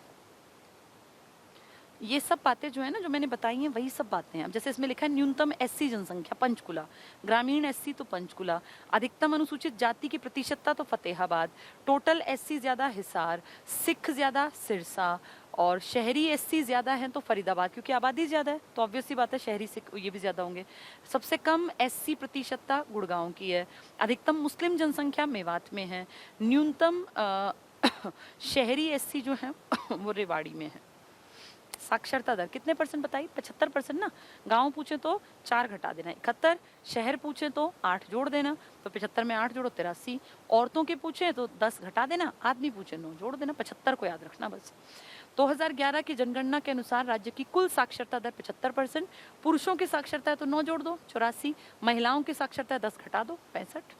सर्वाधिक साक्षरता दर गुड़गांव की है, आपको अच्छी तरह बताया मैंने 84%। सबसे कम साक्षरता दर मेवात नूह की है 54%, लेकिन लिंगानुपात उल्टा कर दो, सबसे बढ़िया है मेवात का और सबसे खराब है गुड़गांव का। तो जो ज्यादा पढ़े लिखे हैं ना उनका सबसे खराब, और जो सबसे कम पढ़े लिखे हैं उनका बेस्ट है। हरियाणा की कुल साक्षरता 75% है। ठीक है, गांव पूछे तो तुमने 4 घटा दिए 71, शहर पूछे तो 8 जोड़ दिए 83। हरियाणा की पुरुषों की साक्षरता है तो 84, 75 में 9 जोड़ दिए। हरियाणा की स्त्री की साक्षरता है तो इसमें हमने 10 जोड़ दिए, 65 पॉइंट समथिंग है, 66 लिख दिया। हरियाणा में सबसे ज्यादा पुरुष कहाँ पढ़े लिखे हैं? रेवाड़ी 91%। ये मैंने खास बताया ना, अगर टोटल पढ़े लिखे कहें तो गुड़गांव, महिलाएं पढ़ी लिखी कहें तो भी गुड़गांव, लेकिन पुरुष पढ़े लिखे कह दें तो आप कहोगे रेवाड़ी में। क्या रेवाड़ी में आबादी ज्यादा थी? नहीं। पीआरएम याद करो, पीआरएम में क्या था? पंचकुला रेवाड़ी, तो आबादी में कम था और वहाँ पढ़े लिखे आदमी सबसे ज्यादा है, 91% आदमी वहाँ के पढ़े लिखे हैं। गुड़गांव के नहीं है इतने। भारत की साक्षरता 74% है, ये इंडिया के बारे में। हमारे पुरुषों की 82%, महिलाओं की 65%। आप हरियाणा की बात ध्यान से पढ़ना ज्यादा, ठीक है। सबसे ज्यादा पढ़े लिखे राज्य हैं केरल और मिजोरम। केएलएम है ना, केरल लक्षद्वीप मिजोरम, 2011 के अनुसार। सबसे कम साक्षरता देश में बिहार की थी। सबसे कम साक्षरता आपके यहाँ मेवात की है 54%, लेकिन लिंगानुपात सबसे बेस्ट है 907 का। सबसे ज्यादा साक्षरता आपके हरियाणा में गुड़गांव की है 84%, पर सबसे खराब है लिंगानुपात 854। सर्वाधिक साक्षरता वाले 4 जिले सबसे पढ़े लिखे, तो मैंने आपको याद कराया था, क्या था वो? जीपीएफ था ना, गुड़गांव, पंचकुला, फरीदाबाद, अंबाला। देखो 81 81 81 अभी भी बताया था, 0.7570, ये थोड़ा उल्टा लिख दिया है, इनको ठीक कर लेना। ये 70 आएगा, ये 75 आएगा, ये 80 आएगा, और ये 84। यानी सबसे पढ़े लिखे लोग गुड़गांव में हैं, उसके बाद पंचकुला में, उसके बाद फरीदाबाद में, उसके बाद अंबाला में। ठीक है। न्यूनतम साक्षरता में 2 याद रखना बस, पहला दूसरा। मेवात में सबसे कम पढ़े लिखे 54 और फतेहाबाद में 67। इन दोनों का ही लिंगानुपात फर्स्ट और सेकंड है। इसके बाद ग्रामीण और शहरी जनसंख्या, तो आपका तो लगभग हरियाणा गांव में बसता है, 65% आबादी हमारी गांव में है, 1 करोड़ प्लस लोग हमारे गांव में और 88 लाख लोग हमारे शहर में है। ठीक है, 165 है, 1 करोड़ 65 लाख। तो 2011 की जनगणना के अनुसार हरियाणा के गांव में कुल 1 करोड़ 65 लाख लोग, अब उतने डिजिट की जरूरत नहीं, 165 याद रखो, जनसंख्या रहती है। हरियाणा की कुल आबादी का 65% है, जिनमें पुरुष और महिलाएं तो 87 और 77। तुम खुद देख लो कि आप गांव में भी 10 लाख की आबादी का अंतर है, तभी तो आपके 16 लाख का अंतर आया है। शहरी जनसंख्या आपकी 88 लाख है, गाँव की 1 करोड़ 65 लाख, और शहर की 88 लाख। तो इसलिए कहते हैं कि मेन गांव तो हरियाणा गांव में ही बसता है। 88 लाख है, 34.8%। पुरुषों की जनसंख्या 47 लाख और महिलाओं की 41 लाख। अब देखो, ये देखो 6 लाख तो यहाँ कम है हमारी शहरों में और 10 लाख महिलाएं गाँव में कम है, इसलिए 16 लाख का अंतर है। इसलिए हमने क्या याद किया था, 1,18,56 और 1,34,94 ऐसे याद किया था ना। 18 लाख, 10 लाख गाँव में कम है और 6 लाख शहरों में। शहरों में सिर्फ कितने परसेंट है, 35%। गाँव में है 65%, उसमें भी 10 लाख कम है औरतें। नेक्स्ट देखें, ग्रामीण और शहरी जनसंख्या। जनसंख्या की वृद्धि कितनी हुई है, गाँव में 9%, शहरों में 44%। तो आपके यहाँ 19.9% वृद्धि हुई, 19.9। लिंगानुपात गांव का कहें तो बढ़िया है, बेहतर है, 882 और शहर का कहें तो 883। और अगर कहें एवरेज बताओ तो 879 है आपका। गांव में थोड़ा सा बेहतर है, 882। शहरों में 6 घटा देना और गांव में 3 जोड़ देना। साक्षरता आपकी 75 है, गांव पूछे 4 घटा दी 75 में से और ये कहें तो 8 जोड़ दी।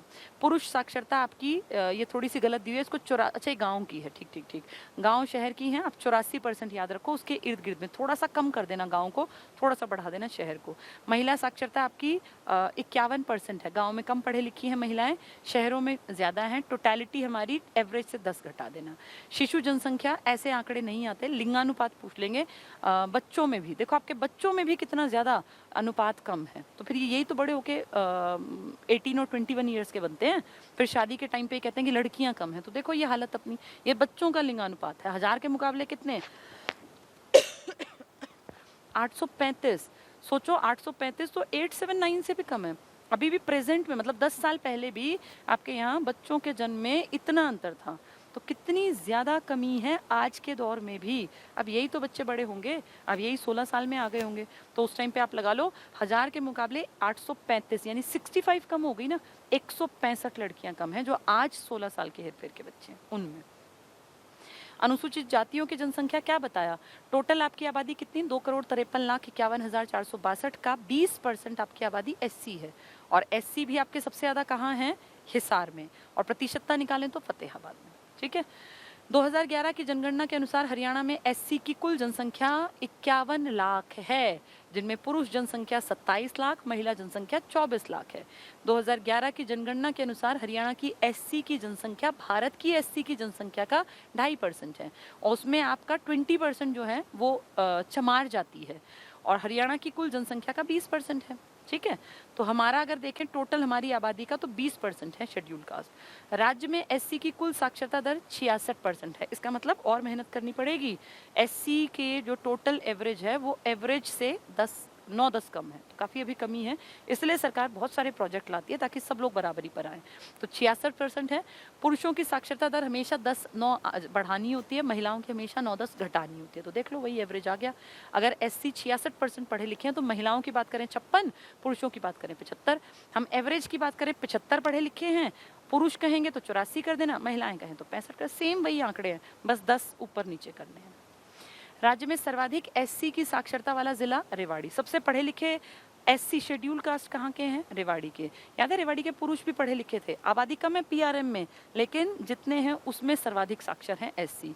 और न्यूनतम एससी की साक्षरता, जहाँ एससी कम पढ़े लिखे हैं वो सिरसा है। एससी कम कहाँ थे, पंचकुला। एससी ज़्यादा कहाँ थे, हिसार। प्रतिशतता आबादी में कहाँ थी, फतेहाबाद। पढ़े लिखे एससी कहाँ के हैं, रेवाड़ी के। कम पढ़े लिखे एससी कहाँ हैं ज़्यादा, सिरसा में।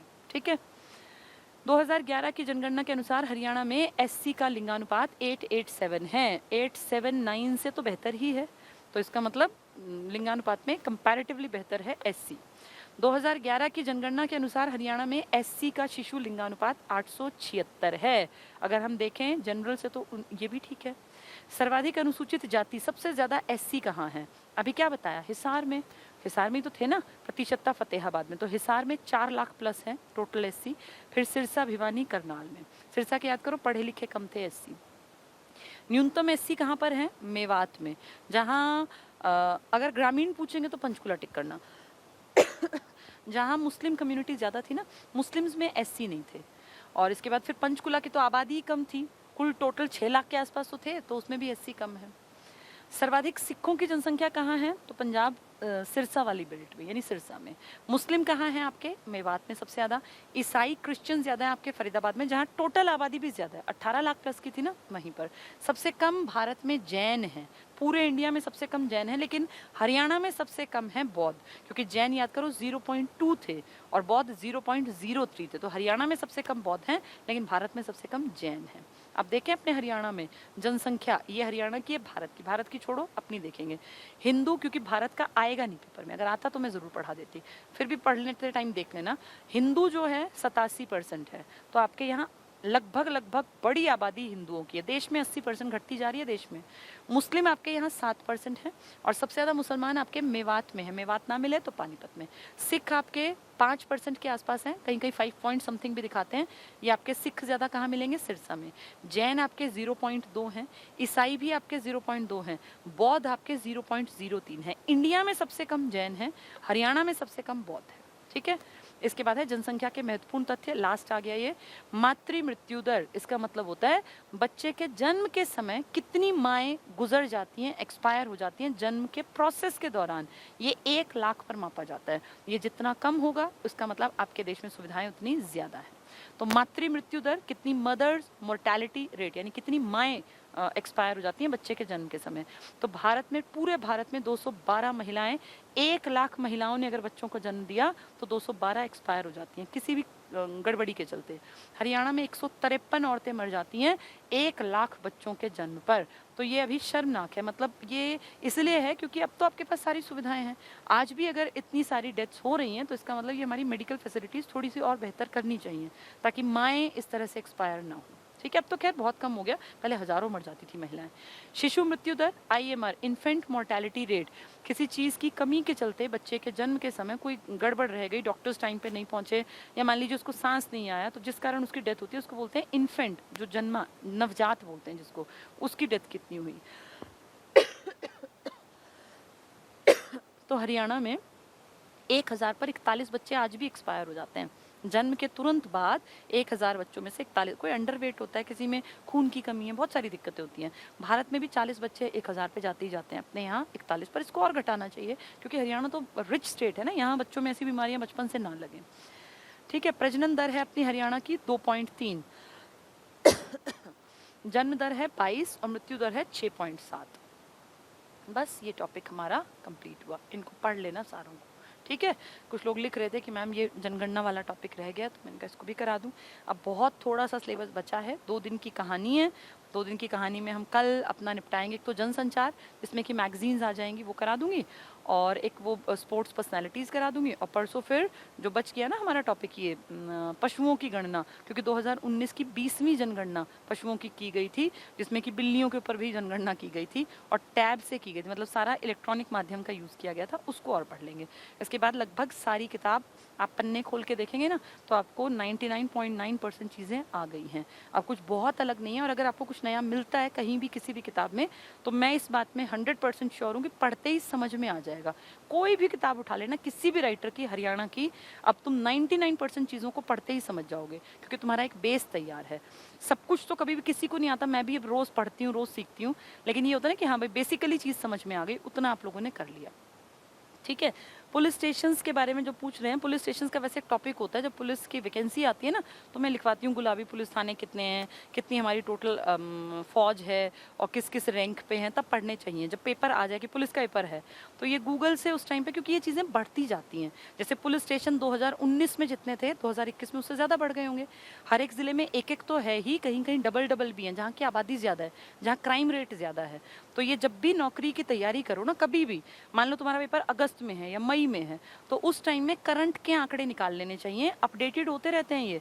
जैसे हरियाणा पुलिस ऑर्गेनाइजेशन लिख के अगर आप गूगल पे जाओगे ना, तो उसमें पूरे टोटल नंबर ऑफ एम्प्लॉयज़ कितने हैं, ये इसका हेडक्वार्टर कहाँ है, कौन से सेक्टर में है पंचकुला में, और कितने लोग जो हैं काम कर रहे हैं इस टाइम पे, उसका मुखिया कौन है, वो पूरे चार्ट्स बन के निकल आते हैं, क्योंकि हर डिपार्टमेंट अपनी जानकारी ऑनलाइन पे प्रोवाइड कराता है। तो उसमें फिर आपको सारे रैंक्स और सारे पुलिस थाने सब कुछ निकल जाएगा। ये चीज़ें बढ़ती जाती ही हैं। ऐसा नहीं कि अब 2018-19 में जितनी टोटल उनके एम्प्लॉयमेंट थे उससे ज़्यादा बढ़ गए ना, थाने भी बढ़ गए, सुविधाएं बढ़ गई। तो ये सब चीज़ें करंट के हिसाब से पढ़नी चाहिए। एक बेस जो होता है ना, 95% चीज़ें सेम रहती हैं, 5% में करंट चीज़ें हमेशा बदलती हैं, और उनको तभी तैयार करना चाहिए जब एग्ज़ाम ये हो कि भाई अब एग्ज़ाम आ गया मेरा, 20 दिन बाद है, तो अपना 20 दिन में पुरानी 4-5 महीने में क्या कुछ गुजरा है वो पढ़ लेना चाहिए। ये ऐसा नहीं कि आज तैयार करके बैठोगे और तुम सोचो अगस्त के पेपर में मैं पास हूँ, ऐसा नहीं होगा। जब पेपर हो तब से 15-20 दिन पहले उसी पार्ट पे काम करना चाहिए, ठीक है। बाकी ये बेसिक चीज़ें थी, सारी तुम्हें मैंने समझा दी। ये 2 छोटे-छोटे से टॉपिक हैं, इनको मैं करा दूँगी, और बाकी कुछ नहीं बचा है ऐसा जिसमें कि आपको दिक्कत आए।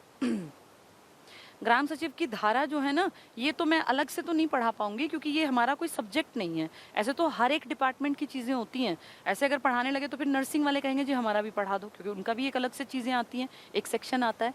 इनके लिए आप गूगल सर्च कर लो, थोड़ा सा खुद से भी मेहनत करनी सीखनी चाहिए हर बच्चे को।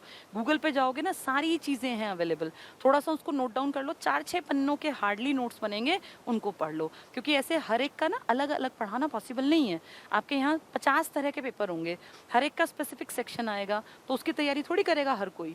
जिसको जिस चीज़ के पेपर में बैठना है, आज के टाइम में बहुत आसानी से चीज़ें इकट्ठी की जा सकती हैं, और वो बहुत बड़ी भी नहीं है। 4 पेज पूरे नहीं भरने अगर आप उनके नोट्स बनाएंगे तो, उतना थोड़ा बहुत मेहनत करना चाहिए, ठीक है। हाँ, क्लासेस जो है सेंटर की ऐप पे उपलब्ध हैं, बिल्कुल हैं। कुछ लोग लिख रहे हैं कि सेंटर वाली क्लासेस उपलब्ध है, वो है ऐप पे। आप जाके सर्च करोगे ना, आजकल तो सारा old general batch as it is चल रहा है, और क्लास की सारी क्लासेस में वही पढ़ाया जा रहा है जो आपको ऐप पे पूरा करा दिया। क्लास भी पीछे पीछे कंप्लीशन पर आ गई। मैंने आपका बैच तो कई महीनों से चल रहा है, क्लासेस में जनवरी से पढ़ाना स्टार्ट किया था, और वो भी कंप्लीशन पर आने वाले हैं। बस वो आपसे हफ्ता भर पीछे होंगे, लगभग सेम है, दोनों पूरे हो जाएंगे। चलिए, हरियाणा करंट अफेयर्स तब पढ़ना जब पेपर आए ना, उससे 15 दिन पहले थोड़ा सा सर्च कर लेना साइट्स पे, उतना हो जाएगा। अब का करंट मैं आपको बता दूं, अगले 2 महीने बाद काम नहीं आना। करंट रोज बदलने की चीजें हैं। ये जो मुखिया होते हैं, चाहे वो किसी एजेंसी के हों, वो कोई सचिव हों, या कोई मान लीजिए साहित्य अकादमी है, चाहे वो उर्दू है, संस्कृत है, हरियाणा है, तो इन सबके मुखिया बदल सकते हैं। तो जब भी पेपर आता है ना, मैं तो अपनी तैयारी ऐसे ही करती थी, पेपर आ गया उससे पहले करंट थोड़ा सा पढ़ लो, 15-20 दिन, उतना बहुत है। ऐसा नहीं कि साल भर ही करंट पढ़ना पड़ता है। एक अगर आपका बेस बहुत स्ट्रांग तैयार है ना, तो करंट आपका ज़्यादा टाइम नहीं खाएगा, आपको चीज़ें समझ में आएंगी। करंट में चीज़ें समझनी नहीं होती, फैक्ट्स याद करने, भाई इस चीज़ का मुखिया ये है, इसका हेडक्वार्टर यहाँ है, ये इसका ब्रांड एम्बेसडर बन गया। ये तो रोज़ बदलने की चीज़ें हैं। हो सकता है आज जो पढ़ो 10 दिन बाद वो बदल जाए, तो वो तभी पढ़ना चाहिए, क्योंकि दिमाग पे उसको रटने का टाइम नहीं होता हमारे पास। उनको बस 4-5 पेजेस को बार बार पढ़ लो, उतना भर बहुत होता है, ठीक है।